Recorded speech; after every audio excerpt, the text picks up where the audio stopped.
Hai.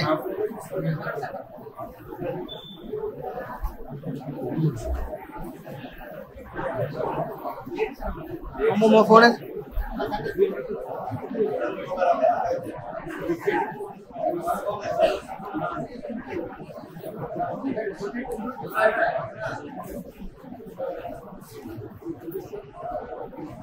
Oke, sir. Thank you very much for sharing. ఒక పక్కేమో Rajamahendravaram rural ఇన్ఛార్జిగా, రెండవది రాష్ట్ర మంత్రిగా, మూడవది రాజమండ్రి అండ్ తూర్పు గోదావరి జిల్లా ఇన్ఛార్జ్. ఈ మూడు భాగాలను కూడా మనం సమీక్ష చేసుకున్నాం. ఒక పక్క మంత్రి, రెండు ఇన్ఛార్జ్ మంత్రి, మూడు ఇన్ఛార్జ్, మూడు రకాలుగా ఉంటాయి. అంటే రూరల్ నియోజకవర్గంలో నడుతున్నటువంటి ఎన్నికల్లో పార్టీ గెలవని కారణం చేత వ్యవస్థ రూపకల్పన ఉన్నటువంటి ఆలోచన నియోజకవర్గ స్థాయిలో శాసనసభ్యుడు ఎన్నిక కాకపోవడం, తదుపరి ఈ నియోజకవర్గంలో గమనించినటువంటి పరిస్థితి ఏంటంటే నియోజకవర్గ స్థాయిలో ఎన్నికలు జరగనటువంటి గ్రామ పంచాయతీలు చాలా ఇదైనటువంటి అంతేనా. మనకి ఇక్కడ కొన్ని లాభాలు, కొన్ని నష్టాలు రెండు ఉంటాయి. నేను ప్రధానంగా ఇవాళ సచివాలయ సిబ్బంది సచివాలయ వ్యవస్థ రూపకల్పన చేసింది ఎవరు? గట్టిగా చెప్పండి. ఇది వస్తుందని ఎవరు కూడా ఊహించారు. జనరల్గా ఉద్యోగాలు వస్తూ ఉంటాయి. మనకి 2014లో ఎన్నికలు జరిగే సమయంలో అప్పుడు ఇప్పుడు ప్రతిపక్ష నేత చిన్న అబద్ధం చెప్పాడు. జగన్ గారి వయసు చిన్నవాడు, నాకు అనుభవం ఉంది, నా అనుభవంతో ఈ రాష్ట్రాన్ని సమగ్రంగా అభివృద్ధి చేస్తాను. ఆయన చెప్పిన మాటలు సాధారణంగా వయసు తప్పడుతుంది కాబట్టి ప్రజలు నమ్మేశారు.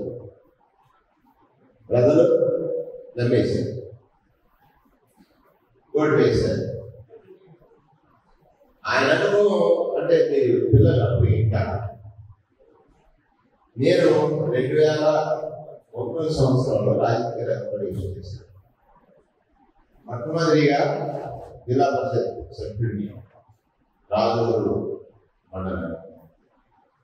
అదే సందర్భంలో పంచాయతీరాజ్ అభియాన్ అనేటువంటి ఒక వీరుని రామోహన్ రావు గారి జిల్లా అధ్యక్షుడు, నేనేమో పంచాయతీరాజ్ అభియాన్ చైర్మన్. పంచాయతీరాజ్ అభియాన్ చైర్మన్ అంటే 73వ రాజ్యాంగ సవరణ జరిగిన తర్వాత 74వ రాజ్యాంగ సవరణ అంటే మున్సిపాలిటీకి సంబంధించి మీరు కూడా కొంతమంది వాటి రాలేదు, వాళ్ళు కూడా వెళ్ళాల్సింది.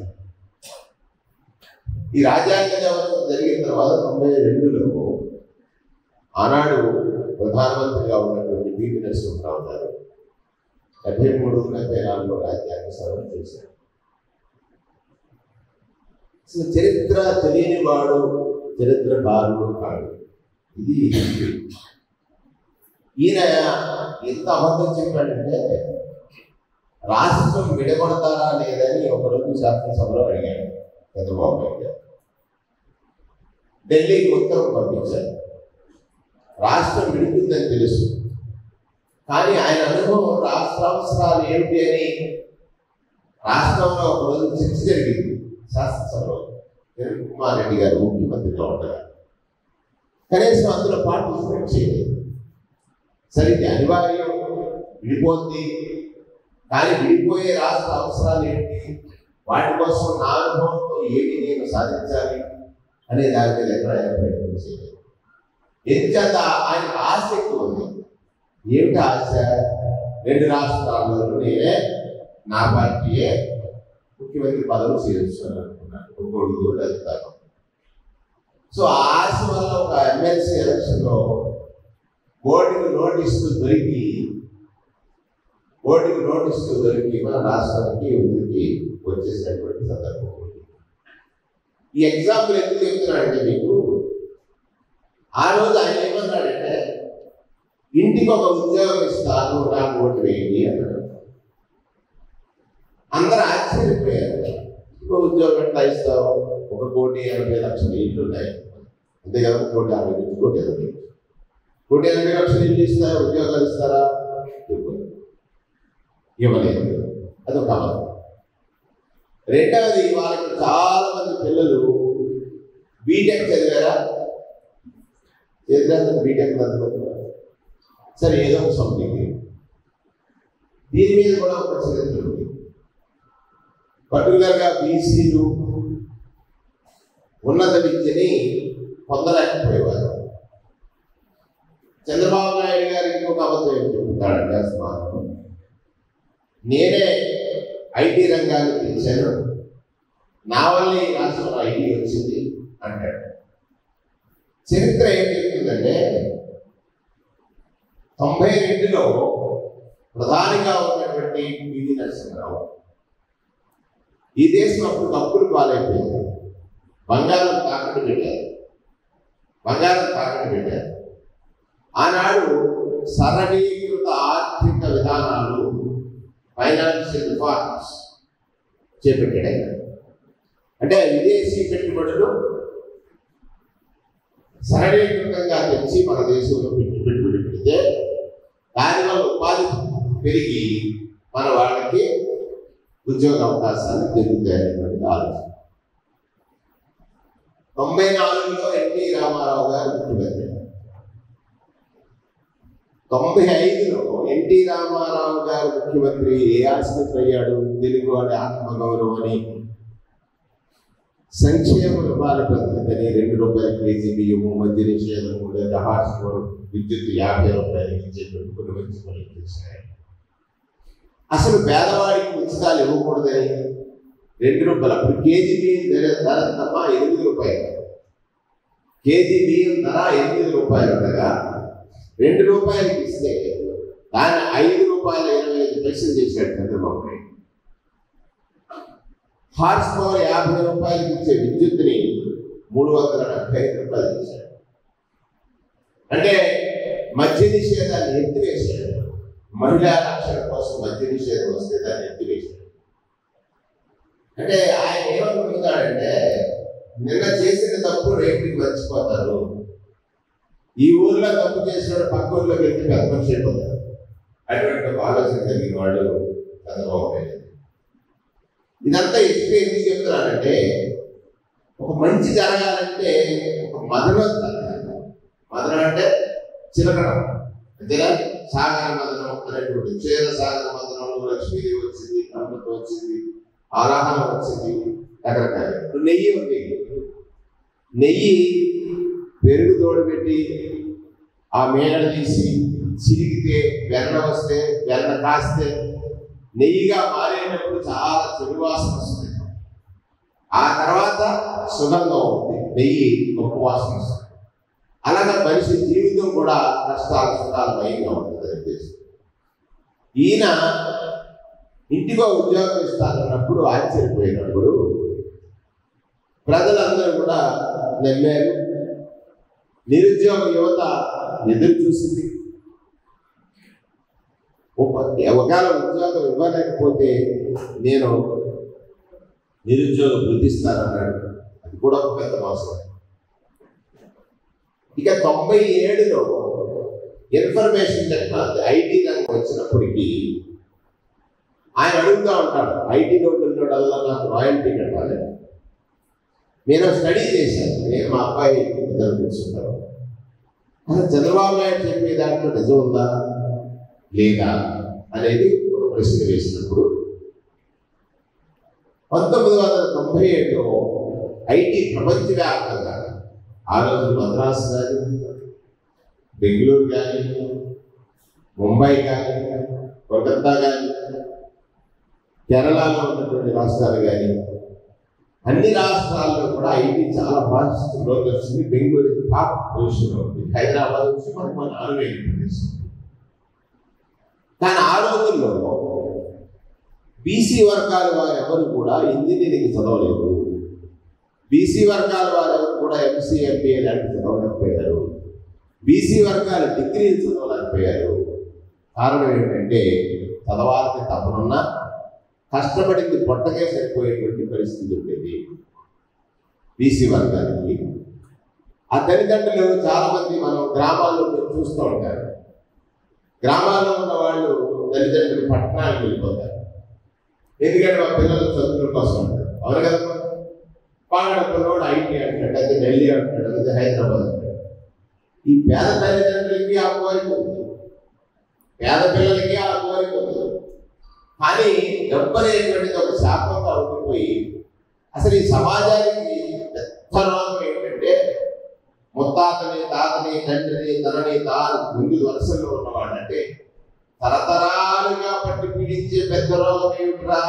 పేదరికం కదా. జబ్బు అయితే ఒక తరంతో ఆగిపోతుంది, ఆ మనిషితో ఆగిపోతుంది. కానీ ఇది తరతరాలు పట్టి పీడిస్తుంది. ఆ పిల్లలు చదవలేకపోయారు, కారణం డబ్బు లేనితనం. ఆ పిల్లలకు తల్లిదండ్రులు చదివించాలని ఉంది, ఏదో ప్రభుత్వ బడిలో నామినల్గా వెళ్తారు. ఇలాంటి క్వాలిఫైడ్ విద్య మనకు చేంజ్ అయ్యేటువంటి సొసైటీలో ఆ విద్యను పొందలేకపోయారు.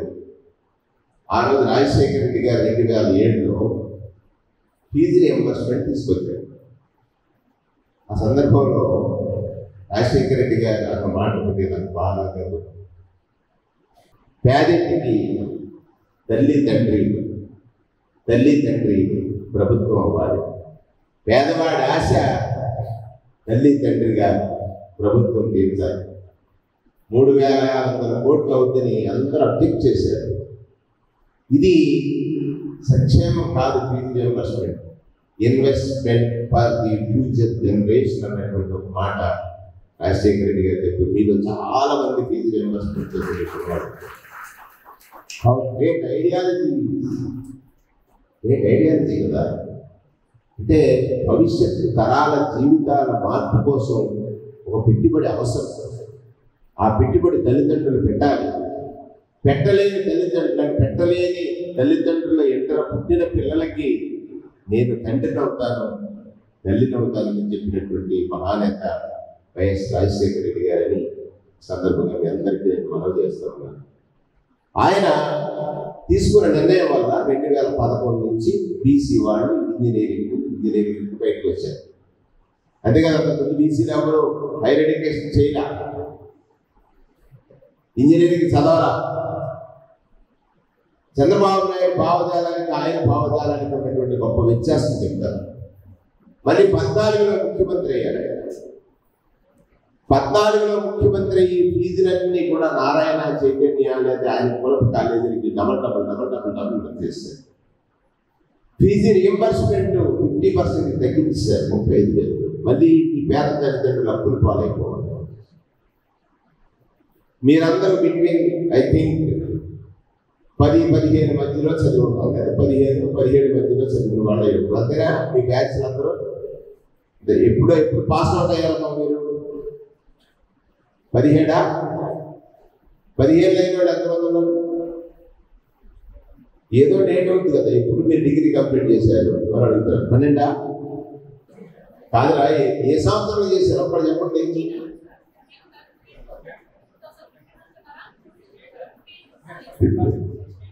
ఫీజు రియంబర్స్మెంట్ చదివిన వాళ్ళు ఎంతమంది ఫోన్ చేయాలి? చాలా మంది ఉన్నారు ఫీజు రియంబర్స్మెంట్.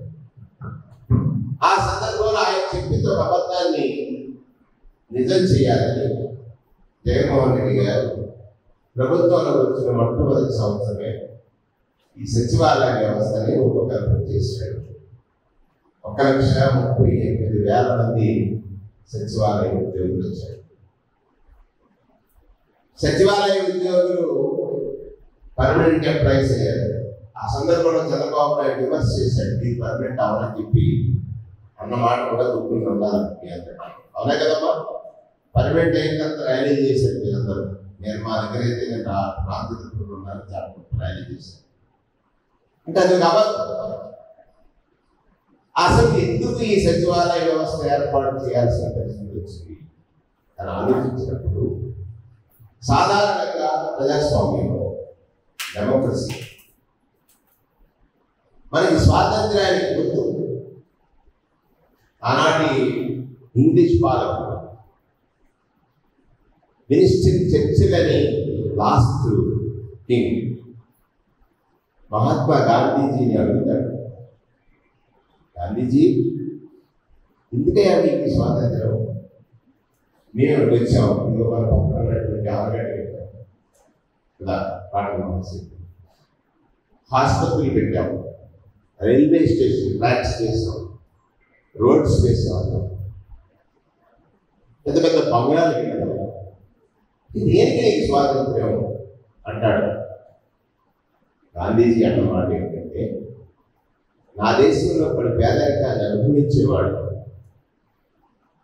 నన్ను ఆదుకునేటువంటి నాదుడే బాధతో బ్రతికేవాడు, వాడి జీవితానికి భద్రత ఇచ్చే చట్టాల రూపకల్పన కోసం నాకు స్వాతంత్ర్యం కావాలని అడిగేటట్టు మహాత్మా గాంధీజీ అనేటువంటిది ఈ సందర్భంలో మీ అందరికీ మనం చేస్తూ ఉంటాం.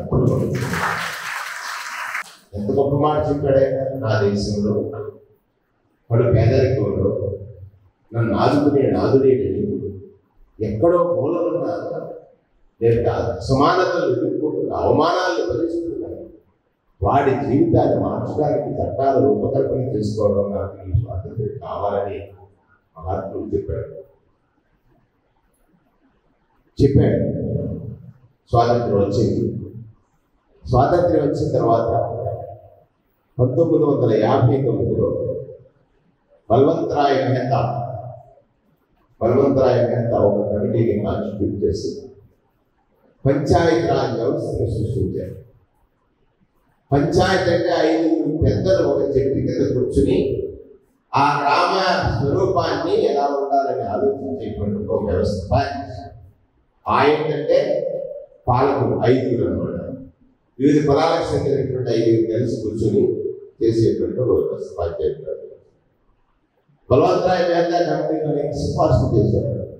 తర్వాత హనుమంతరావు కమిటీ వస్తుంది, తర్వాత మురళీధరన్ కమిటీ వస్తుంది, తర్వాత 73వ మండల్ కమిటీ వచ్చింది. 85లో మండలాలుగా వెళ్ళిపోయింది. అప్పుడు దాకా తాలూకాలు ఉండేవి. ఈ పిల్లలు మీకు ఎవరికి తెలిసి ఉండేవి. తాలూకా అంటే 3 ఎమ్మెల్యేలు తాలూకా బోర్డ్స్ ఉండేవి, జిల్లా బోర్డు ఉండేది, జిల్లా పరిషత్ ఎంత అరెస్ట్ లేదు. తర్వాత 85లో అది మండల వ్యవస్థ వచ్చింది. 92లో ప్రారంభించాడు స్వర్గీయ రాజీవ్ గాంధీ మానస పుత్రికని మణిశంకర్ అయ్యారని ఒక కేంద్ర మంత్రి ఉండేవాడు. ఆయన ఆలోచించాడు 73వ రాజ్యాంగ సవరణ చేయాలి అంటే గ్రామాలు సుపరిస్పృష్టితో బ్రతకాలి, గ్రామీణ వ్యవస్థ అంతా కూడా స్వరాజ్యం, గ్రామ స్వరాజ్యం, గ్రామాభ్యుదయమే దేశాభ్యుదయం అన్నాడు మహాత్మా గాంధీ. గ్రామాభ్యుదయమే దేశాభ్యుదయం. ఈ దేశం సుమారుగా 80% గ్రామాలతో నిండి ఉన్నటువంటి దేశం, అంతా వ్యవసాయ ఆధారిత దేశం, కూలి నాలితో బ్రతికేటువంటి దేశం. ఈ దేశంలో ఆరంభమైనటువంటి పాలన అందినప్పుడు మాత్రమే ఈ దేశ ప్రగతి జరుగుతుందని ఆలోచించారు.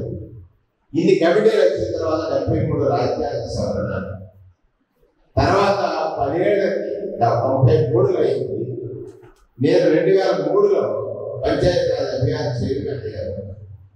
ఆ రోజు ట్రైనింగ్ ప్రోగ్రామ్స్ వెళ్ళినప్పుడు వాళ్ళు చెప్పేవారు అనమాట పంచాయతీరాజ్ వ్యవస్థ ఎంత వ్యాస్టి ఐడియాలజీ అంటే ఒక మనిషి తన బాధ్యతని సక్రమంగా లేదా సహేతుకంగా సమాజ ఆలోచిస్తే ఎలాంటి వండర్స్ చేయగలరని చెప్పడానికి పంచాయతీరాజ్ వ్యవస్థలో ఒక మౌలిక మార్పు వచ్చాయి. అదే రాజీవ్ గాంధీ ఒక మాట అన్నాడు, ఈ దేశంలో పేదరికం అనేటువంటిది పెద్ద రాక్షసుగా పట్టి పీడిస్తున్నటువంటిది. కేంద్రం నుంచి 1 లక్ష రూపాయలు నిధులు పంపిస్తే గ్రామానికి చేరేది 15 వేలే. అంటే 85% నిధులు వివిధ రూపాల్లో in the name of corruption, diversion, ఇది నేమ్ ఆఫ్ సంపేషన్. అంటే ఎప్పుడు ఈ గ్రామాలు 15% బాగుపడతాయి, ఎప్పుడు ఈ గ్రామాల్లో ఉన్నటువంటి ప్రజలకు మంచి జరుగుతుంది, జరగట్లేదని చెప్పింది సాక్షాత్తు ఈ దేశాన్ని పాలించినటువంటి మాజీ ప్రధాని రాజీవ్ గాంధీ అనేటువంటిది మీ అందరికీ తెలియాల్సినటువంటి. మీ అందరు పిల్లలంతా యూట్యూబ్ యోగంలో ఉన్నారు కాబట్టి ఒకసారి అన్ని కొట్టి చూడండి, మీ మంత్రి గారు ఎందుకు చెబుతున్నాడు అనేటువంటి. చాలా మంది పొలిటీషియన్స్ దీని మీద అవగాహన ఉండదు. నేను చూశాను జిల్లా పరిషత్ చైర్మన్ అయిన తర్వాత నేను రోజు గాంధీజీకి గార్డెన్ చేసేవాడు. గాంధీజీ విగ్రహం రామచంద్రపురంలో ఉంటుంది, మా స్నేహితులు తెలుసు, భద్రవాయి తెలుసు. రోజు గాంధీజీకి విగ్రహాన్ని గార్డెన్ చేసి సీట్లో కూర్చునేవాడు. గాంధీజీ రాజీవ్ గాంధీ గ్రామ స్వరాజ్యాన్ని కోరుకున్నది గాంధీజీ అయితే దాన్ని అమలు చేయాలనుకున్నది రాజీవ్ గాంధీ అని. దాని తర్వాత రాజశేఖర రెడ్డి గారు 12 అంశాలను బదిలీ చేసిన క్రమంలో నేనేమో జిల్లా పరిషత్ చైర్మన్ అయ్యాను. ఈ దేశ సంపద అంటే గ్రామ పంచాయతీలోని సంపద, ఆ గ్రామాల్లో ఉన్నటువంటి ప్రజలందరి సంపద, ఆ సంపద వాళ్ళందరికీ చెందాలని ఆ రకమైనటువంటి ఒక ఆలోచన విధానంలో పనిచేశాను. చేసినటువంటి సందర్భంలో నేను I got prime minister award, ప్రధానమంత్రి అవార్డు సిఫార్సు, ఒక మార్గదర్శి అనేటువంటి ఒక లఘు చిత్రం. ఇప్పుడే మీరు చూడండి, మార్గదర్శి అనే ఒక లఘు చిత్రం. అంటే ఒక మనిషి నిజాయితీ ఎంత పని చేస్తుందంటే, నేను శాండ్ ఆప్షన్స్ కండక్ట్ చేసేవాడు. అప్పుడు జిల్లా పరిషత్లోనే శాండ్ ఆప్షన్స్ ఉన్నాయి. నేను చూశాను ఎంత వస్తుంది ఆదాయం, 2,50,00,000. అందులో కోటేశ్వరం, దానికి మళ్ళీ 6,000. జిల్లా పరిషత్ చైర్మన్ రైట్ ఏంటంటే, ఇప్పుడు సపోజ్ ₹1,00,00,000 ఉన్నటువంటి ఇసుక రీచ్ని 10% ఎన్హాన్స్ చేసి అదే వాడికి ఇచ్చేయచ్చు. 10% ఎన్హాన్స్ చేస్తే ఎంత వస్తుందమ్మా? 1,10,00,000 వస్తుంది కదా. ఒక రీచ్ ఖర్చు చెప్తారు, 30 లక్షలకి ఒక రీచ్ పెట్టారు, 33 లక్షలకి ఇచ్చేయాలి. నాకు మంత్రి గారు సిఫార్సు చేశారు, పాపాలు ఇచ్చేయండి. నేను అన్నాను ట్రాన్స్పరెంట్గా చేద్దాం సార్, దీనిలో మళ్ళీ ఎవరితో మనం ఎందుకు కామెంట్ చేస్తాం. నాకు ఆశ లేదు, నాకు ఆశ 3 లక్షలకి వాళ్ళకి 3-4 ఇస్తారు. అది లేదు, అది 30 లక్షల రీచ్ నేను దానికి లొంగకపోతే ఎంత వచ్చిందో తెలుసారా? 1,30,00,000 వచ్చింది ఒక్క రీచ్. 2.5 కోట్లు వచ్చేటువంటి ఇసుక రీచ్ల ఆదాయం ఎంత వచ్చిందో తెలుసమ్మా? 34 కోట్లు వచ్చింది. 34 కోట్లు. ఇసుకలో బంగారం అని ఈనాడు పేపర్లో రాశారు. ఇసుక నుంచి అక్షర లక్షలను సృష్టించినటువంటి వేణు అనేటువంటిది పేపర్లో రాశారు. నేనేం చేశానో తెలుసా? హై స్కూల్స్కి వెళ్ళాను, ఆడపిల్లలు ప్రత్యేకంగా యుక్త వయసు వచ్చి వాళ్ళ పీరియడ్స్ టైంలో నేల మీద కూర్చోడానికి వాళ్ళ పట్ల బాధ చూశాను. జిల్లా పరిషత్ దగ్గర రాజశేఖర రెడ్డి గారి దగ్గర 10 కోట్ల రూపాయలు మన ఓన్లీ జిల్లా పరిషత్ అనేది ఈస్ట్ గోదావరి 10 కోట్ల రూపాయలతో 1,78,000 మంది పిల్లల్ని బల్లల మీద కూర్చోబెట్టి చదువుకునే జస్ట్ పెట్టి నిజాయితీ ఇది నిజాయితీ అని నేను అనుకుంటున్నాను.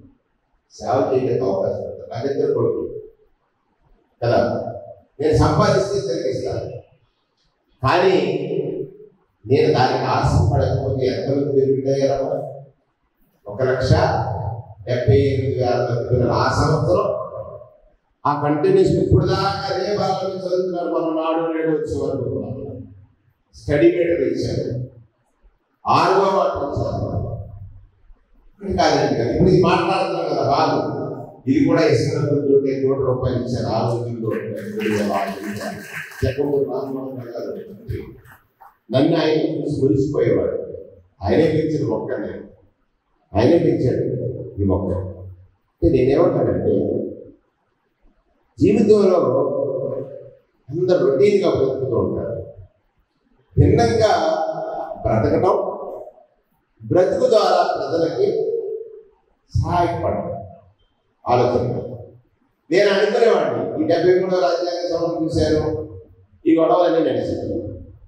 కానీ గాంధీజీ ఆశించిన ఎక్కడో మారుమూల కూర్చున్నటువంటి ముసలమ్మ, ముసలోడు, లేకపోతే అంటరాని దాన్ని అనుభవించే వాడికి ఈ దేశ సంపద చేరకుండా,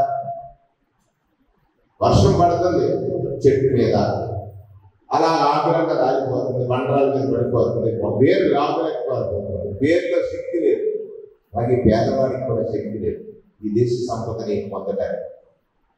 అందుకు మూలం ఎవరురా అంటే ఆ మూలాన్ని కనుగొన్నాడు, మిమ్మల్ని సృష్టించాడు జగన్మోహన్ రెడ్డి. ఈ వ్యవస్థ మీరెక్కడ పేదవాడికి బలాన్ని ఇచ్చేటువంటి పేరు అంతే కదా. ఈ ద్వారా ఎన్ని సర్వీసులు ఉన్నాయి, సుమారు 700 సర్వీసులు. ప్రతి సర్వీసు లంచం అనే పదాన్ని తీసేసాడు అంతే కదా. సెలక్షన్ అయిన తర్వాత వాడికి డబ్బులు వెళ్ళిపోతుంది. డీబీటీ అనేటువంటి ఒక పథకాలు పెట్టాడు. డీబీటీ అంటే అసలు ఈ ప్రభుత్వ వ్యవస్థలో ₹2,60,000 ఒక సంక్షేమం కోసం ఖర్చు చేస్తే నా శాఖ బీసీ వెల్ఫేర్ శాఖ, బీసీ వెల్ఫేర్లో నాకు ఈబీసీ కూడా ఉంది. అంటే 139 బీసీ కులాలు ఉన్నాయి. అగ్ర కులాల్లో కాపులు, రాజులు, రెడ్లు, కమ్మలు, వైశ్యులు, బ్రాహ్మణులు, వెలమలు ఇలాంటి వాళ్ళు ఉంటారు. ఇవన్నీ కలిస్తే ₹2,68,000 ₹1,98,000 నా సేకరించే ప్రజల ఒడిలో చేరిందంటే it's great opportunity for my life కదా. చేరింది.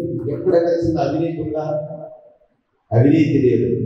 పూర్వం ఏదైనా ఒక పథకాన్ని పెడితే, ఒక స్కీమ్ పెడితే స్కామ్ అనేటువంటి పెద్ద ఆర్టికల్స్. ఇప్పుడు రోజు పేపర్లో రాస్తూ ఉంటారు, ఈనాడు తీసి కొట్టేశారు, ఈనాడు చేస్తారు, ఎందుకు కొట్టేశారు, ఎందుకు కొట్టేశారు, ఎందుకు. పేదవాడికి చేరే ఏ పైసా అయినా పేదవాడికి ఇచ్చే సమయంలో లంచం అడిగినటువంటి వైఎస్ఆర్ కాంగ్రెస్ పార్టీ కార్యకర్త కానీ, అక్కడ ఉన్నటువంటి వాలంటీర్ కానీ, సచివాలయ సిబ్బంది కానీ చూసారా, నాడు గాంధీజీ ఆశించినటువంటి గ్రామ స్వరాజ్యం అంటే ఇదే గ్రామ స్వరాజ్యానికి మూలం. ఆ మూలం అనే సచివాలయం తీసుకొచ్చాడు జగన్మోహన్ రెడ్డి గారు. ఆయన ఆలోచన ఏంటంటే ప్రజాస్వామ్యంలో ప్రజలకు అధికారం ఇస్తే ఒక్క ఓటు వేస్తాడు. ఓటు అంటే వరం. ఆ వరం పొందిన వాడు మనం పూర్వం చూశాం కదా, మహిషాసురుడు, నరకాసురుడు, లేకపోతే భస్మాసురుడు, ఇలాంటి వాడు ఉంటారు.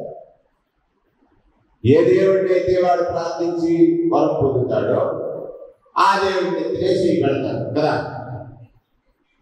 కానీ కొన్ని సందర్భాల్లో ఏ దేవుడైతే వరమిస్తాడో ఆ దేవుడిని రోజు ఆరాధించేటువంటి నాయకుడు వ్యక్తులు ఉన్నారు, పూజలు.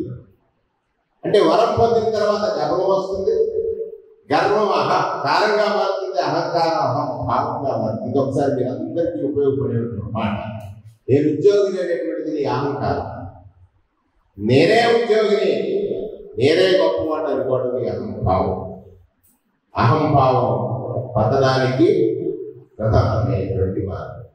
అహంకారం ఉండాలి, గొప్పగా ఉద్యోగం చేస్తాడు అని అది అహంభావం మారిపోయి వ్యవస్థ పాడైపోయింది. అటువంటి ఒక గొప్ప తరుణంలో ఇవాళ ఓటుని మనం ఒక్క రోజు వేశారు. 2019లో ఒక ఓటు వేస్తే నెల నెల నీ ద్వారా ఎన్ని సర్వీసులు చేయించాడు, ఎంతమందికి డబ్బు పంచాడు. గాంధీజీ కోరుకున్నది అదే కదా. ఒక ముసలమ్మ తన పిల్లలపై ఆధారపడి బ్రతకాలి, కానీ పిల్లల దగ్గర లేదు తినడానికి. అదే అంటున్నాను నేను.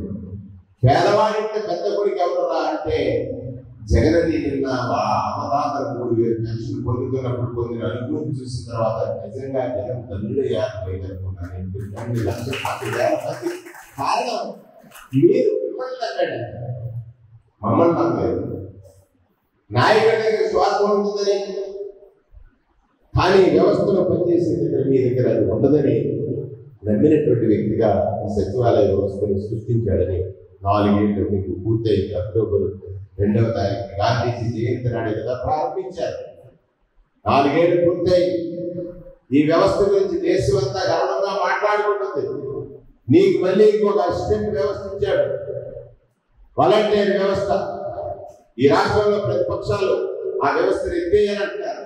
అసలు సచివాలయాలు ఎందుకంటాడు పవన్ కళ్యాణ్ గారు? దారుణం కదా. సచివాలయాలు ఎందుకు ఆయనకి తెలుసు, ప్రజాస్వామ్యం గురించి ఆయన ఆలోచించాడు, మాట్లాడాడు. అసలు పేదవాడి కష్టం ఏంటి, అది ఎలా తీరాలి, ఎలా తీర్చాలనేటువంటి ఆలోచన. పంచాయతీలు ఉన్నాయి కదా, సచివాలయాలు ఎందుకు? పరిపాలన వికేంద్రీకరణ, మండల వ్యవస్థ వచ్చింది. ఇవాళ జిల్లాలు, ఈ జిల్లా ఉంది 54 లక్షల మంది నేను పరిపాలించినప్పుడు. ఇవాళ 4 జిల్లాలు అయింది. ఒకటేమో మన్యం జిల్లాలో వెళ్ళింది, ఇక్కడేమో ఈస్ట్ గోదావరి జిల్లా, పక్కన కాకినాడ జిల్లా, అక్కడ అమలాపురం జిల్లా. ఒక కలెక్టర్ ఈ జిల్లా అంతా తిరగాలంటే 3 రోజులు పెట్టేది. ఇవాళ 4 కలెక్టర్లు ఉన్నారు, 4 ఎస్పీలు ఉన్నారు. చూడండి అమ్మా, ఎంత సౌలభ్యము, ఎంత సౌలభ్యము. అంటే పరిపాలన వికేంద్రీకరణలో జిల్లాలు వైపు అయ్యాయి, మండలాలు ఉన్నాయి. దాన్ని పరిపాలన తగ్గించడానికి సచివాలయ వ్యవస్థ ప్రతి 2,000 జనాభాకి ఒక జవాబుదారీతనం, పాలన అంటే జవాబుదారీతనంతో ఉండాలని జవాబుదారీతనంతో పనిచేసేటువంటి పాలకుడు మిమ్మల్ని ఎంచుకున్నాడు సచివాలయ వ్యవస్థలో ప్రధాన ఉద్యోగులు. మీది బాధ్యతగా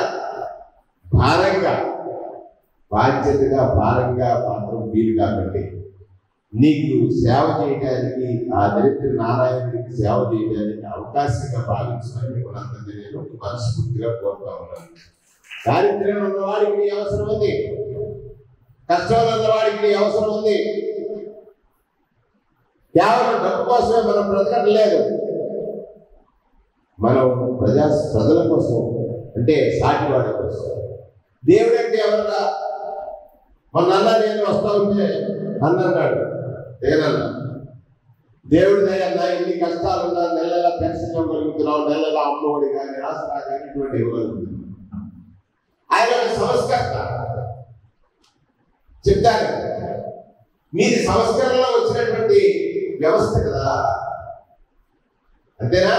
59లో పర్వతరాయ మేధా కమిటీ, తర్వాత మండల కమిషన్, తర్వాత మండల వ్యవస్థ, 73వ రాజ్యాంగ సవరణ.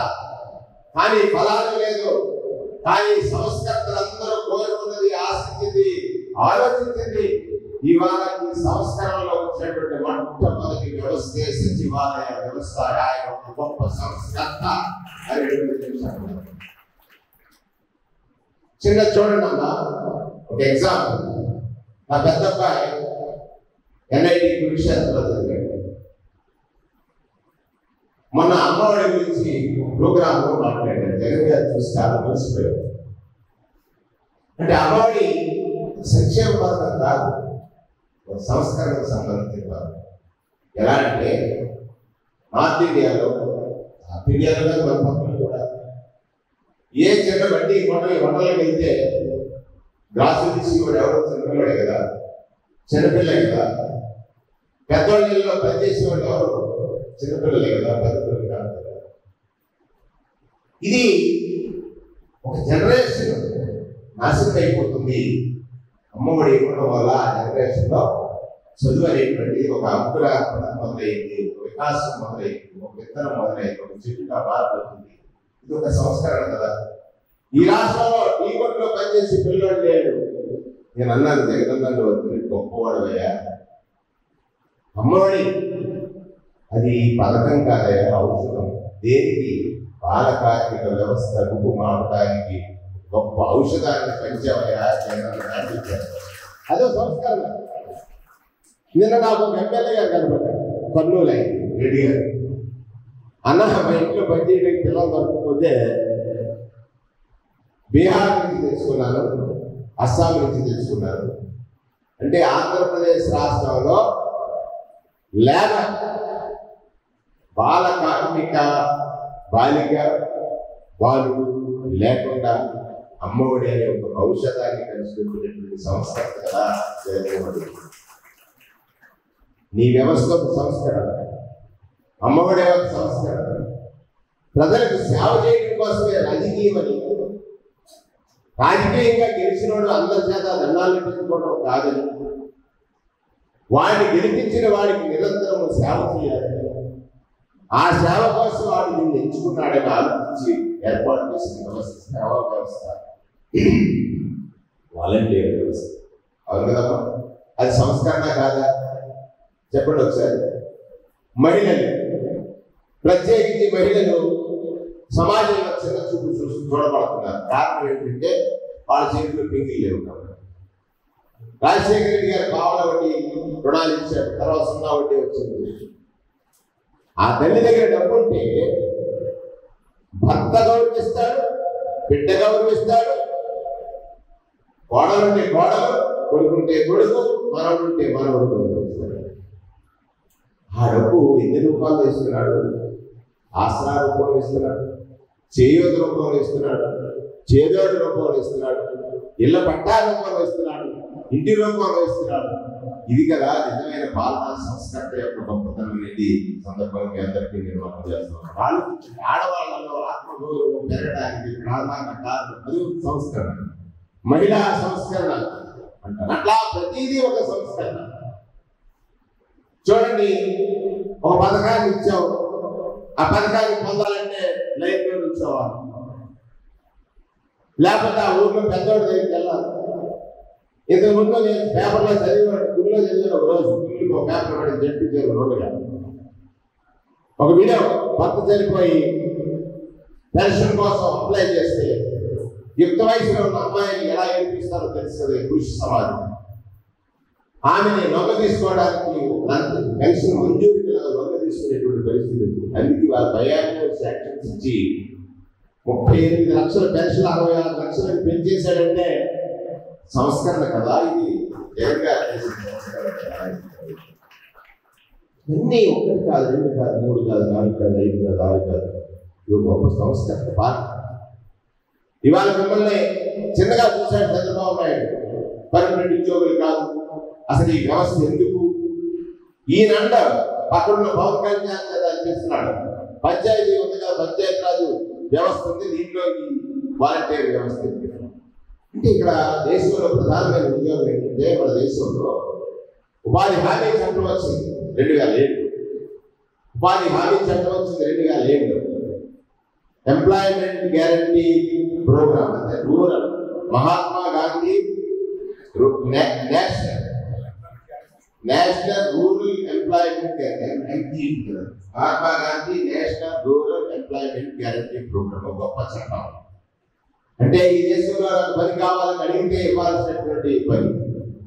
ఒకరోజు జయరాం రమేష్ గారిని కేంద్ర మంత్రి ఉన్నారు, నేను జిల్లా పరిషత్ చైర్మన్ గా ఉన్నాను. డిడిఆర్సి సమావేశం జరుగుతుంది. అక్కడ ఉన్నటువంటి పెద్ద రైతులు పెద్దదారులు అందరూ వచ్చి, ఏమండి మా కూలీలు దొరకట్లేదు, ఈ ఉపాధి హామీ పనికి పోతున్నారు, మీరేమో కూర్చోబెట్టి డబ్బులు ఇస్తున్నారు వాళ్ళకి అన్నాడు. అది కిరణ్ కుమార్ రెడ్డి ముఖ్యమంత్రి. ఆయన ఆ సందర్భంలో జయరాం రమేష్ అడిగాడు, ఈ రైతులందరూ గొడవ పెడుతున్నారబ్బా, దీన్ని ఆ రోజుల్లో తగ్గించేయాలి. అతను ఒక సంస్కర్త. ఏం చెప్పాడు తెలుసా? ఆ స్కీమ్ అంటే అది చట్టం, ఆ చట్టం ముఖ్య ఉద్దేశం ఏంటి పేదవాడు ఆకలితో ఉండకూడదని ఉపాధికి హామీ చట్టం అంత గొప్ప చట్టం ఎక్కడ లేదు. ఆ చట్టం ఎందుకు పెట్టామంటే గవర్నమెంట్ ఆత్మ తీరాలి కదా, ఇంకెవరు వాటి కోసం మీకు వాయిదా వేయడానికి అని చెప్పాడు. అది కదా ఒక ఆలోచన కదా. ఇవాళ మన రాష్ట్రంలో పేదరికం అనేది లేదు, బాలకార్మిక వ్యవస్థ లేదు కదమ్మా, ఉందా? లేదు కదా.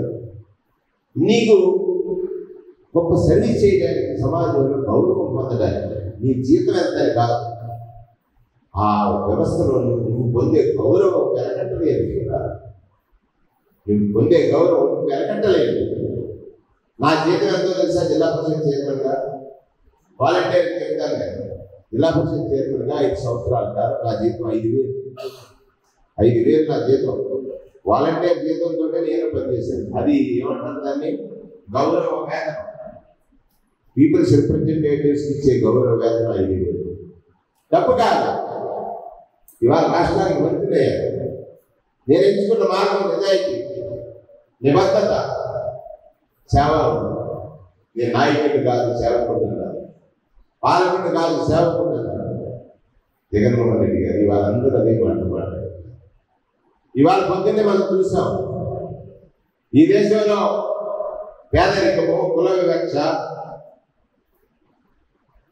వ్యవస్థ పట్ల అవగాహన రాహిత్యము, అవగాహన లేక జీవనం జరుపుతున్నటువంటి వారు చైతన్యవంతులు కావాలని, చైతన్య సమాజంలో వాళ్ళు కూడా గొప్పగా ఉండాలని ఆలోచించేటువంటి మా వ్యక్తులు చాలా తక్కువ వస్తారు. ఇటువంటి వచ్చిన వాళ్ళని మన ముఖ్యమంత్రి జగన్మోహన్ రెడ్డి రూపకల్పన చేసినారు.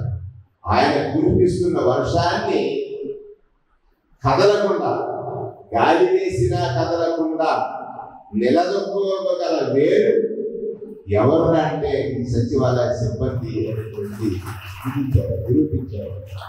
అది జగన్మోహన్ రెడ్డి గారి గొప్పతనంగానే వారు భావిస్తూ, మీ అందరికీ ఇవన్నీ తెలుసు ఉండవచ్చు, కానీ నానోడ కూడా ఇది వినాలని. మన జీవితం అనేటువంటిది చాలా గొప్పదమ్మా. నేను పుట్టినరోజులో గ్రామ సర్పంచ్ కాలేజీలో ఈ ప్రజాస్వామ్యానికి ఒక గొప్పతనం ఏంటంటే, నేను అడుగుపాలెం అనే ఊళ్ళో పుట్టాను. గ్రామ సర్పంచ్ కాలేదు మొన్నటి వరకు. ఇటువంటి ఊర్లో పుట్టిన నేను ఈ రాష్ట్రంలో కాదు, ఈ జిల్లాలో ఎవరూ చేయలేనటువంటి పదవులు చేశాను. ఒకటి ఎంపీటీసీ చేశాను, పంచాయతీరాజ్ అభియాన్ చేశాను, జిల్లా పరిషత్ చైర్మన్ చేశాను, జిల్లా కాంగ్రెస్ ప్రెసిడెంట్ చేశాను, ఎమ్మెల్యే చేశాను, మంత్రి చేశాను. మంత్రి కూడా ఈ ప్రభుత్వంలో, ఇది సంక్షేమ ప్రభుత్వం కదా. మీరు నేను ఒకటే, నువ్వు పంచేవాడు, నేనేమి ఇచ్చేవాడు, ఎక్కడి నుంచి పై అందరికి ఇచ్చేవాడు జగన్. ఆయన పడుతున్నాడు, నా శాఖలకు వస్తుంది, నా శాఖ నుంచి మీకు వస్తుంది, మీరేమో పట్టే విధంగా వాళ్ళకి ఇచ్చేస్తున్నారు. చూడండి, అంటే ఇది వర్షపాతం. ఇది విష్ణు సహస్రనామాల గురించి మీరు అందరూ విని ఉంటారు. విష్ణు సహస్రనామాలని ఒక పొద్దున్నే క్యాసెట్ వింటారు కదా, ఎంఎస్ సుబ్బలక్ష్మి పాడతారు. విన్నారా? ఎప్పుడైనా విన్నారా? ఎవరైనా విన్నా ఉండాలి, వినలేదా? బయట గోవిందం విష్ణు సహస్రనామ శ్లోకాలు. విష్ణు సహస్రనామం అని మహావిష్ణువు భీష్మాచార్య దగ్గరికి వెళ్ళి అడుగుతాడు. భీష్మ భగవానుడు అంపశయ్య మీద ఉన్నాడు అనమాట. భారతదేశం అయిపోయింది, ఆయన అంపశయ్య మీద ఉన్నాడు. వెళ్ళినప్పుడు భగవాన్ సాక్షాత్ వాసుదేవుడే కదా. మనకేమి సామెత ఉందంటే, హృదయ నారసింహస్య త్రేతాయా రఘునందన ద్వాపరే వాసుదేవస్య హలో వెంకట నాయక అని విష్ణుమూర్తి విషయంలో మనం చెప్పుకుంటాం. హృదయ నారసింహస్య త్రేతాయా రఘునందన ద్వాపరే వాసుదేవస్య హలో వెంకట నాయక. అంటే మన యుగం కలిగి, ఈ కలిగి దగ్గరగా ఉన్నటువంటిది ద్వాపరం. అందులో వాసుదేవుడు భగవానుడిగా చెప్పబడ్డాడు. వాసుదేవుడు వెళ్ళి భీష్ముడిని అడుగుతాడు. భీష్మాచార్యుడిని ఏమడుగుతాడంటే, విష్ణు సహస్రనామ పారాయణం చేయమంటాడు. పారాయణం అంటే ఏంటి? స్తుతి. విశ్వం విష్ణుకారో భూత భవ్య భవత్ప్రభు అంటాడు. భూతకాలం నువ్వే, భవిష్యత్తు నువ్వే, వర్తమానం నువ్వే, విశ్వం నువ్వే, వషత్కారుడు నువ్వే అని అంటాడు భీష్ముడు. భీష్ముడు నవ్వుతూ, అయ్యా నేను వెళ్ళిపోతున్నాను కదా, నీవే అంటే నన్ను అడుగుతున్నావు ఏంటయ్యా అని అడుగుతాడు. ఎవరు? భీష్ముడు ఎవరిని? వాసుదేవుడు. లేదు, నేను సముద్రం వంటి వాడిని, నీవు మేఘాన్ని, సముద్రంలో నీరు ఆవిరై మేఘాన్ని చేరుతుంది. ఇక్కడ సముద్రంలో నీరేమిటి? ఉప్పు నీరు.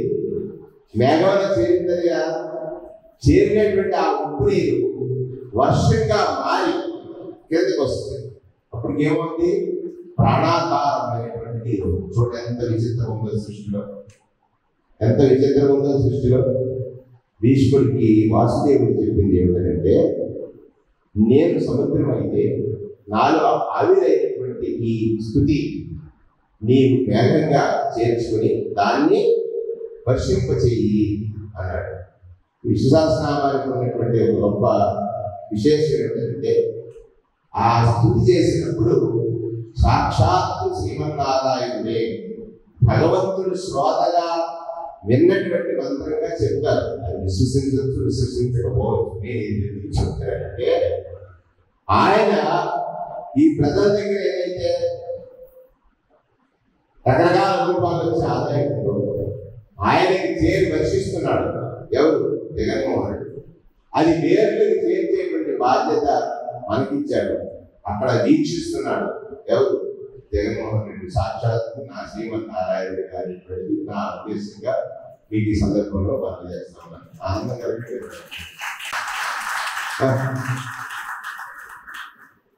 ఇది ఒక గొప్ప వ్యవస్థ. ఇక 2 నిమిషాలు ఉంది. మీకు ఒక ఉపోద్ఘాతం ఎందుకు చెప్పారంటే, అసలు వ్యవస్థలో మనం ఏమిటి, మనం ఎక్కడ ఉన్నాం, మన లక్ష్యం ఏమిటి, మన లక్ష్యం ఏమిటి, మన లక్ష్యం మన లక్ష్యాన్ని చేరడానికి, మన లక్ష్యాన్ని చేరడానికి ఏమైనా అవరోధం కలిగిస్తుందా? నీకు లభించిన ఈ అవకాశం ఈ దేశంలో పుట్టడం, నీకు లభించిన అవకాశం ఈ దేశ సంపదతో చదువుకోవడం. మీరందరూ అనుకుంటారు. ఒకరోజు నేను పీజీ స్టూడెంట్స్ దగ్గరికి వెళ్ళాను. నేను అప్పుడు చెప్పి చేయను, పోస్ట్ గ్రాడ్యుయేట్ స్టూడెంట్స్ పాసింగ్ ఉంటుంది. ఆయన ప్రొఫెసర్ గారు వచ్చి నన్ను పిలిచాడు. సార్ మీరు రావడానికి అందరూ పీజీ చదివినోడేమో, నేనేమో సగం చదివాను, నేనేం మాట్లాడుతున్నాయా అని వెళ్ళాను. వెళ్ళినప్పుడు వాళ్ళందరూ ఉన్నారు పిల్లలు, అందరూ ఎంఏ ఎంఎస్సి చదివేసుకుంటున్నారు. వారితో నేను చెప్పినటువంటి మాటలు సాక్షాత్గా, మీరు పరిపూర్ణ విద్యార్థులై ప్రపంచంలోకి అడుగు పెడుతున్నారు. మీరు పరిపూర్ణ విద్యార్థులై ప్రపంచంలోకి అడుగు పెడుతున్నారు. మీలో ఈ పరిపూర్ణ విద్యకి అనేక మంది కారకులు ఉన్నారు. మొదటి వర్షం నుండి చదివించాలనుకున్నటువంటి తల్లిదండ్రులు, రెండవది నీ పాఠాలు చెప్పిన ప్రాథమిక విద్యార్థులు, మూడవది నీ డిగ్రీలో చేసినటువంటి గురువు అంటే ఉపాధ్యాయులు, నాలుగవది ప్రొఫెసర్. ఒక తల్లిదండ్రి, రెండవది టీచరు, మూడవది లెక్చరరు, నాలుగవది ప్రొఫెసర్. నీ పరిపూర్ణతకు వీళ్ళందరూ కారణం. పరిపూర్ణుడు అయిపోయావు కదా, నువ్వు నిజమైన పరిపూర్ణుడు కావాలంటే ఇంకొకడు ఉన్నాడు నీ కనుక, నీకు ఈ పూర్ణతని లభింపజేసిన వాడు ఇంకొకడు ఉన్నాడు. ఒకటి నీ కనుక నీకు ఈ పరిపూర్ణత లభింపజేసిన వాడు. నీ చదువు మనకున్న ప్రభుత్వం చదివిస్తుంది కాదు. నీ వెంట ఉన్నవాడు చెమటతో శిక్షాతోకి చెమటలో టీటావుతున్నాడే, వాడి కష్టం ఉంది. చెమట వచ్చి చెట్టెక్కి కిందకి దిగి కళ్ళన్నీ నీకు డబ్బులు ఇస్తున్నాడే, వాడి సొమ్ము. అలాగే బట్టలు కొట్టి సబ్బులు పట్టుకున్నాడే, వాడి డబ్బు. అది ఇస్త్రీ చేసేవాడు డబ్బు. ఇక్కడ కాదు అసలు ఈ సమాజంలో ఉన్నటువంటి కష్టజీవుల యొక్క అందరూ పే చేసినటువంటి ట్యాక్స్తో నేను చదివాను.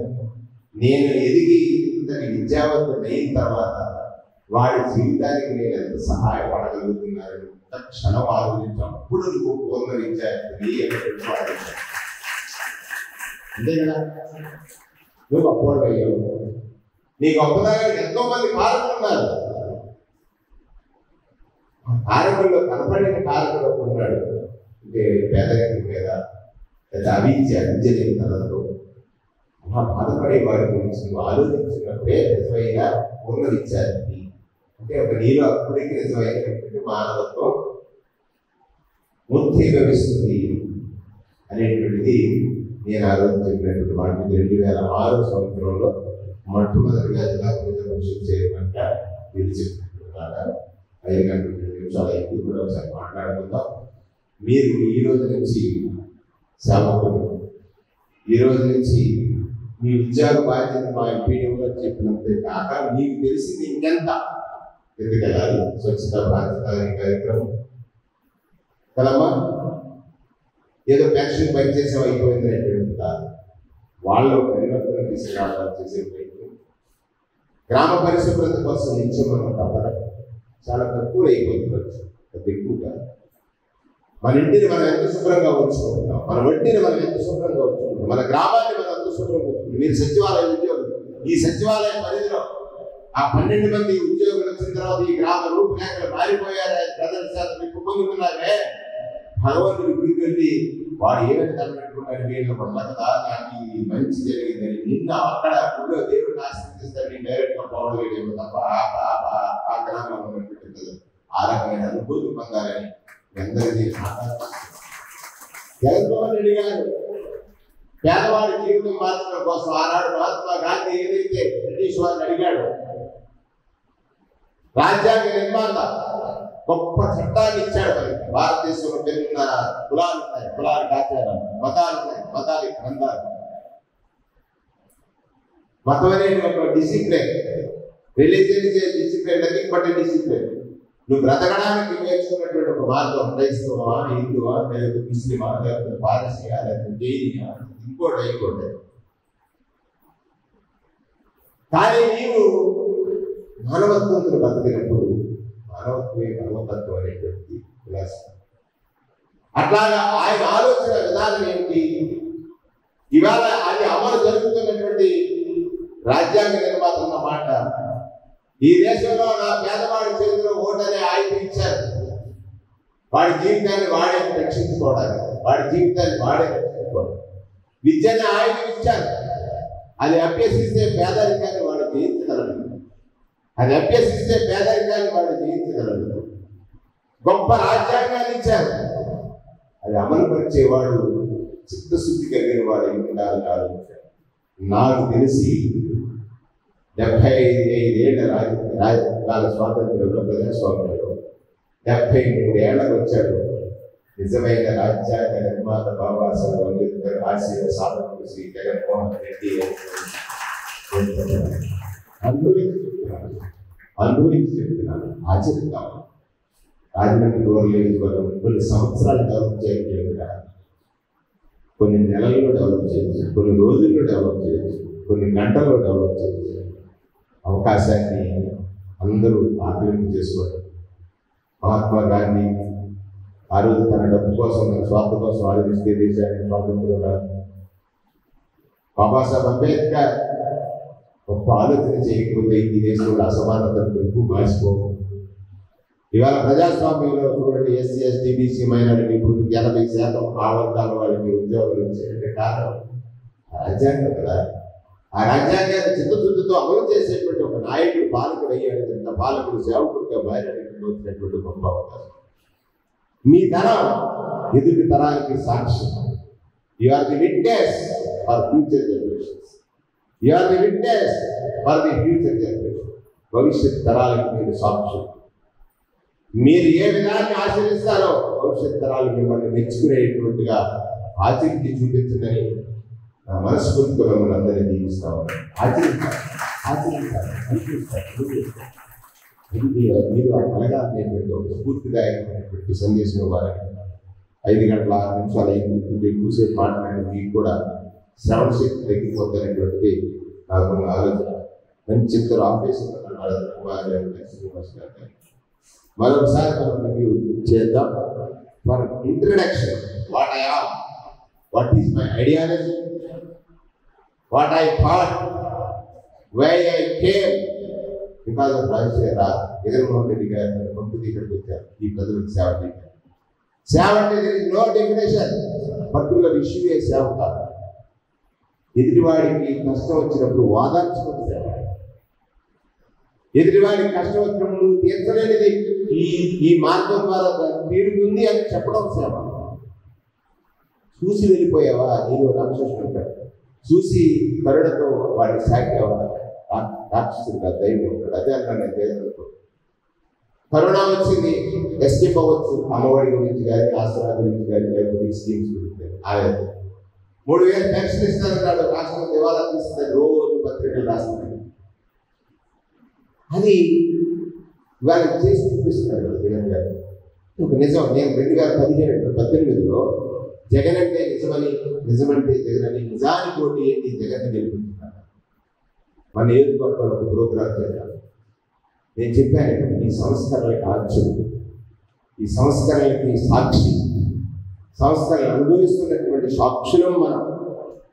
మన ద్వారా మన ముందు సమాజానికి ఒక సందేశం కావాలి. అది రాజమండ్రి రూరల్ నియోజకవర్గంలో రూరల్ సచివాలయ సిబ్బంది ద్వారా దేశానికి ఒక సందేశం ఇద్దామనేటువంటిది నా కోరిక. ఇస్తారా? కొంతమంది డబ్బులు ఉన్నారు, ఇస్తారంటే కొత్త అందరూ కట్టుబడి ఇస్తాను.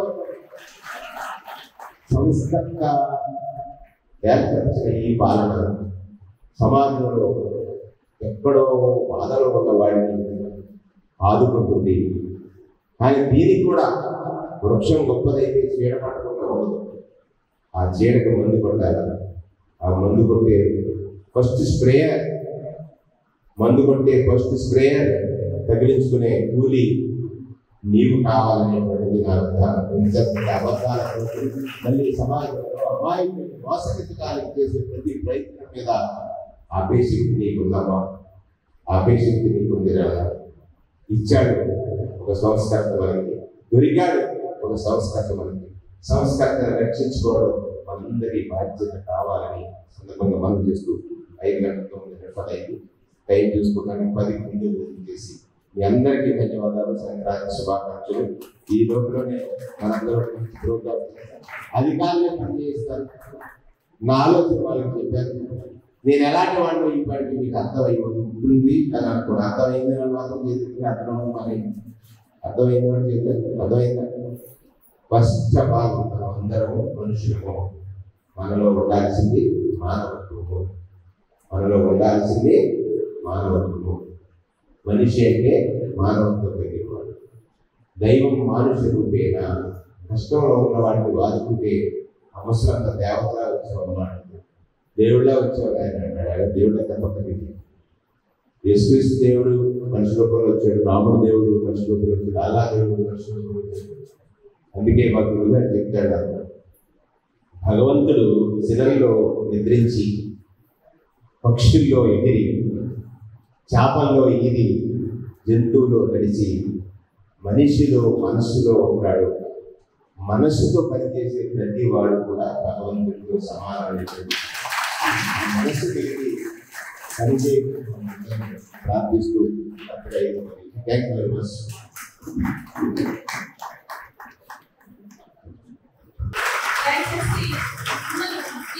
ఎవరైతే మనకి పేదవాళ్ళు మన దగ్గర సారలేదే, పేదవాళ్ళు మన దగ్గరికి వచ్చినప్పుడు ఖచ్చితంగా వాళ్ళ అబ్బాయిని కూడా తోనాడకుండా ఏది అడిగినా సరే సరిగ్గా సమాధానం చెప్పి వాళ్ళకి చక్కటి ఇంకో పెన్షన్ కోసం వస్తారు, మీకు రాదు అని వెంటనే పంపించేసేయకుండా ఏ విధంగా వస్తుందో అనేది వాళ్ళకి తెలియజేసి ఆ విధంగా మా కాగితాన్ని మనం కూడా తీసుకొచ్చి ఆ అప్లికేషన్ ప్రాసెస్ మనం చేయగలిగితే వాళ్ళ పల్లెల్లో ఉండే ఆనందం ఇంకా అంతా ఉండదు.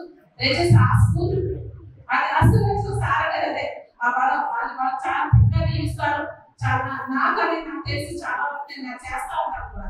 ఎవరైనా వస్తే అది తీసుకుని అది చేసే వరకు కూడా నేను ఊరుకోను. అంటే నేను ఎందుకు చెప్తానంటే, కూర్చోండి, నేను సతీష్ తోటి ఒక అనుకునే అబ్బాయి రేపు అనుకుంటుంటే, అమ్మ మా నాన్నగారికి కొత్త పాటు రాజనగరం మనలో పెన్షన్ రావట్లేదు అన్నాడు.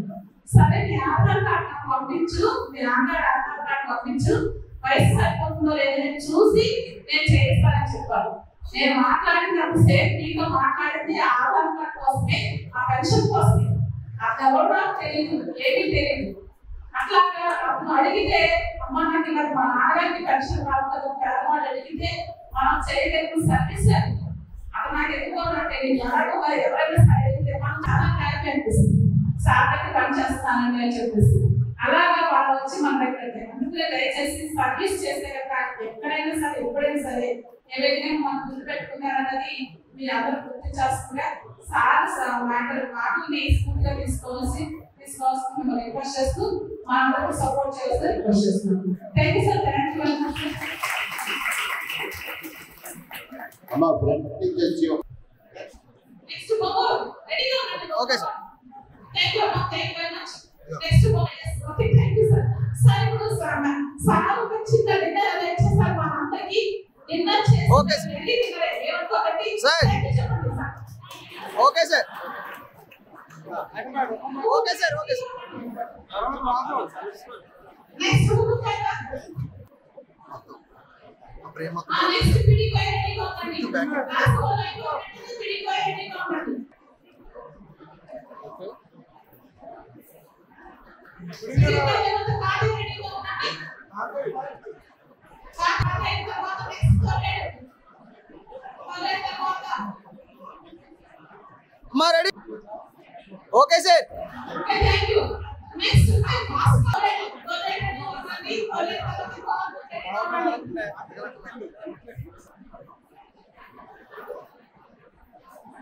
Thank you sir. Thank you. ఆవిడ heading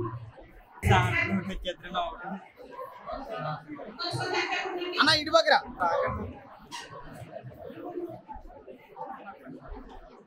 Babaji కట్టాడుతున్నా.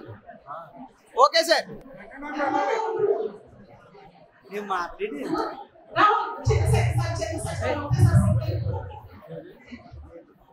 చూడాలన్నారా? చూడాలన్నారా?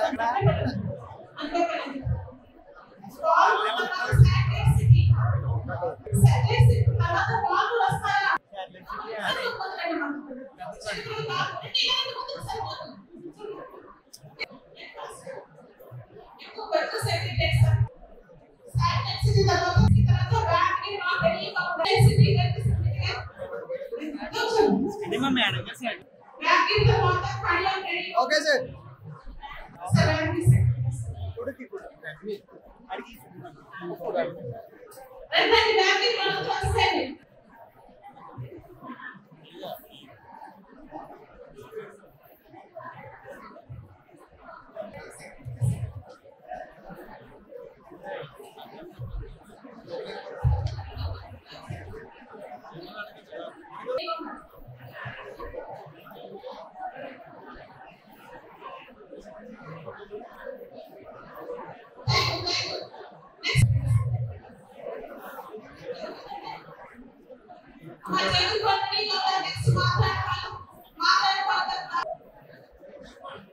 Okay, thank you.